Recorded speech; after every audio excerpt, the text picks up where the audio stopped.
भारत के परम आदरणीय यशस्वी प्रधानमंत्री श्री श्री नरेंद्र मोदी जी, भारत की आदरणीय वित्त एवं कंपनी कार्य मंत्री श्रीमती निर्मला सीतारमण जी, भारत के आदरणीय गृह मंत्री एवं सहकारिता मंत्री श्री अमित शाह जी, भारत के कानून मंत्री श्री किरण रिजिजू जी एवं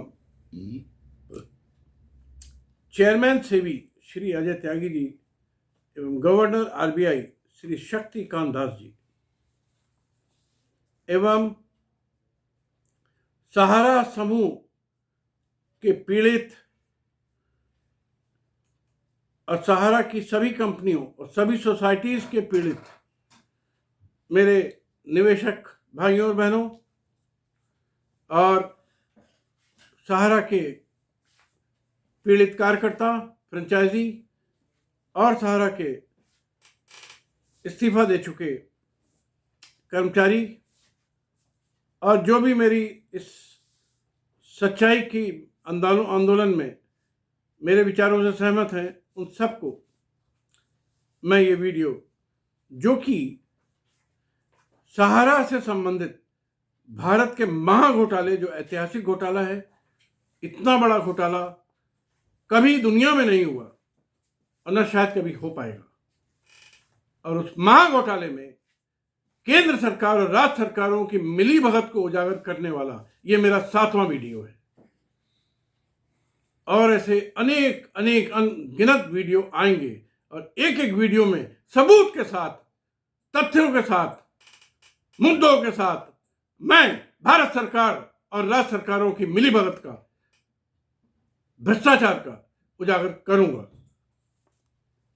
और कोर्ट में भी इन सबके खिलाफ जितने मंत्री हैं, आईएएस है, आईपीएस है, आईआरएस है, मुकदमे दाखिल करूंगा, इनको निलंबित कराऊंगा, इनको जेल भिजवाऊंगा।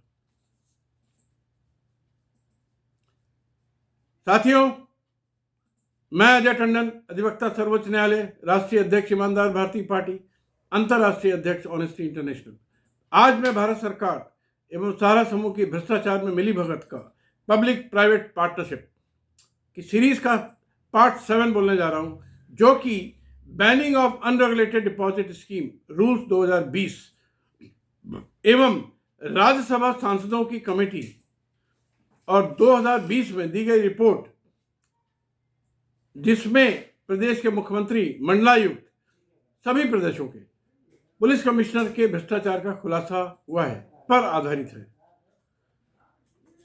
आदरणीय बंधुवर और सहारा समूह के पीड़ित साथियों, आज मैं आपको 2 छोटी खुशखबरी दे रहा हूं।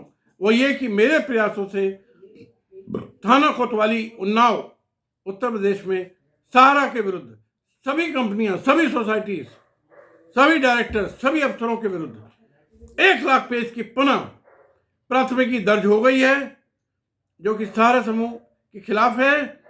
और इसमें महाराक्षस सुब्रत राय सहित सहारा राक्षस दल के सभी चांडाल निदेशकों, अधिकारियों, ऑडिटर्स, कर्मचारियो/कर्मचारियों के खिलाफ है और देश के 25 कानूनों और सभी धाराओं के अंतर्गत दर्ज की गई है, जिसका नंबर है 885/21, डेटेड 15/12/2021। जिन किसी भाई बहन को चाहिए वो नेट से डाउनलोड कर सकता है। इसके लिए मैं उन्नाव के एसपी साहब और उन्नाव पुलिस और उन्नाव के डीएम साहब को धन्यवाद देता हूं। इसके अलावा कानपुर में थाना गोविंद नगर में एक और प्राथमिकी, यह भी 1 लाख से अधिक पन्नों की है, कल तक दर्ज हो जाएगी और ये कल मैं आपको अपने वीडियो में अवश्य बताऊंगा। थाना गोविंद नगर की प्राथमिकी के लिए मैं कानपुर के पुलिस कमिश्नर श्री असीम अरुण आईपीएस, जो कि एक ईमानदार और कर्मयोगी आईपीएस है, बहुत मुश्किल से मिलते हैं ईमानदार और कर्मयोगी, बहुत कम है, को उनको निवेशकों की तरफ से हृदय से धन्यवाद देता हूं। साथियों, मेरा लक्ष्य कानपुर के पूरे 40 थानों में ऐसी एफआईआर दर्ज करवाना है और मेरी सभी एफआईआर बहुत मजबूत एफआईआर हैं, सबूतों सहित 1 लाख से अधिक पन्नों की है। ऐसी 1 लाख प्राथमिकी मैं पूरे देश में प्रत्येक थानों में दर्ज कराऊंगा। और मेरा लक्ष्य है इसके अलावा भारत के 24 बड़े कानूनों में, देश की सभी अदालतों में मुकदमे दर्ज कराऊंगा सहारा की सभी कंपनी, सभी सोसाइटी और पूरे सहारा के राक्षस दल के खिलाफ। और इनमें काफी मुकदमे सेबी के विरुद्ध भी होंगे, देश के आईएएस, आईपीएस, आईआरएस और मंत्रियों के विरुद्ध भी होने वाले हैं। मेरा संकल्प है कि सहारा के देश भर के प्रत्येक निवेशक को पूरे ब्याज सहित जल्दी से जल्दी पैसा दिलवाऊं और सुब्रत राय के पूरे सहारा साम्राज्य को मिट्टी में मिला दूं और सहारा की आने वाली 7 पीढ़ियों को नेस्त नाबूद कर दूं।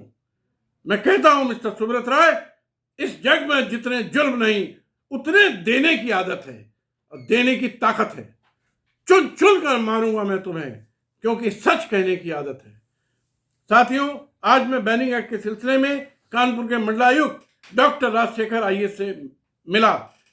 मुझे बेहद अफसोस हुआ कि इस महत्वपूर्ण कानून को लेकर उन्होंने अभी तक कोई कार्रवाई नहीं की और आज भी उनका रवैया बेहद गैर जिम्मेदाराना और टाल मटोल करने वाला था। इस सिलसिले में मैंने उपरोक्त आईएएस की शिकायत उत्तर प्रदेश के मुख्यमंत्री, भारत के प्रधानमंत्री और सीवीसी सेंट्रल विजिलेंस काउंसिल को कर दी है और जल्दी उनके खिलाफ दंडात्मक कार्रवाई कराऊंगा। अब मैं साथियों आपका ध्यान banning of unregulated deposit scheme 2019 के मामले में, एक्चुअली ये कानून साथियों बहुत महत्वपूर्ण है सहारा के निवेशकों के हित को देखते हुए। सबसे महत्वपूर्ण कानून ये है, इसी को पकड़ लीजिए नैया पार हो जाएगी। ये बात मैं बहुत स्पष्ट रूप से कह रहा हूं, इसलिए मैं बार बार इसकी बात करता हूं कि मामले में भारत सरकार द्वारा की गई अच्छी प्रगति की ओर दिलाना चाहता हूं। एक तो भारत सरकार ने banning of unregulated deposit scheme नियम 2020 लागू कर दिया है और इस महत्वपूर्ण कानून के क्रियान्वयन के मामले में 14 सांसदों और 6 आईपीएस अफसर की एक कमेटी गठित की गई, जिसका नाम जिस कमेटी के द्वारा 24 मार्च 2021 को रिपोर्ट दी गई है और सभी सांसदों के और सभी आईएएस के नाम उस रिपोर्ट में दिए गए हैं। इसका लिंक अपने वीडियो में डाल रहा हूं। साथियों, इस कमेटी का श्रेय तो मैं नहीं लेता हूं, मैं किसी काम का श्रेय लेना नहीं चाहता, लेकिन यह अवश्य कहूंगा कि पिछले 3 सालों में लगभग 3 लाख याचिकाएं मैंने पूरे देश के सांसदों को, विधायकों को, मुख्यमंत्रियों को, कैबिनेट मंत्रियों को, सारे आईएएस, आईपीएस, आईआरएस को, सारे मीडिया को भेजी हैं, बार बार भेजी है, सबूतों के साथ भेजी है और बहुत बड़ी बड़ी भेजी है। यह कमेटी उसी का परिणाम है, इतना ऐसा मुझे लगता है। कमेटी ने उपरोक्त कानून के अनुपालन में राज्य सरकारों और मंडलायुक्त और पुलिस कमिश्नर के द्वारा बेहद गैर जिम्मेदाराना और उदासीन व्यवहार की जबरदस्त आलोचना की और इसका विवरण रिपोर्ट के पैरा 7 और पैरा 11 में दिया गया है, जो अंग्रेजी में है और मैं पढ़ रहा हूं। आप लोग थोड़ा समझने की कोशिश करिए। पैरा 7 कहता है, the committee notes with डिसमे the fact that majority of state and UT governments have so far shown a lax and non-chantal attitude in the implementation of crucial legislation। मतलब कमेटी ने ये पाया कि देश भर की सारी राज्य सरकारों ने, यूनियन गवर्नमेंट ने इस कानून के अनुपालन में बेहद गैर जिम्मेदाराना और उदासीन रवैया अपनाया है, कोई काम नहीं किया। The tardy pace of implementation is disheartening। Competent authority has a very significant and indispensable role in implementation of the Act, whose main function include attachment of property, asset of operator, illegal scheme, and subsequent realization of asset for repayment to depositors। Committee ने कहा कि इसका जो क्रियान्वयन हुआ है ये बहुत ही दिल को दुखा देने वाला है, बहुत स्लो हुआ ही नहीं है। जबकि कमिश्नर्स का रोल था और है कि सारे डिपॉजिटर्स को गिरफ्तार करना, उनकी संपत्तियां जब्त करना, उसको बेचना, नीलाम करना और निवेशकों का रुपया दिलाना। कमेटी रिकमेंड्स दैट डीएफएस माने department of finance services should aggressively pursue the matter with the state and UT government and also ask the secretary DFS to request the Union Minister of Finance, if necessary, to use her good office to impress upon state UT governments their responsibility under the Act and to notify their respective competent authority as soon as possible. The committee feels that in case of an Act of Parliament confers certain obligation or responsibility on a state government to implement the Act or requires them to frame subordinate legislation to carry out provisions of the Act, then the state government should adhere to obligation or responsibility conferred on them, that the legislation may be implemented in full letter and spirit. However, committee note that such obligations are not met in time.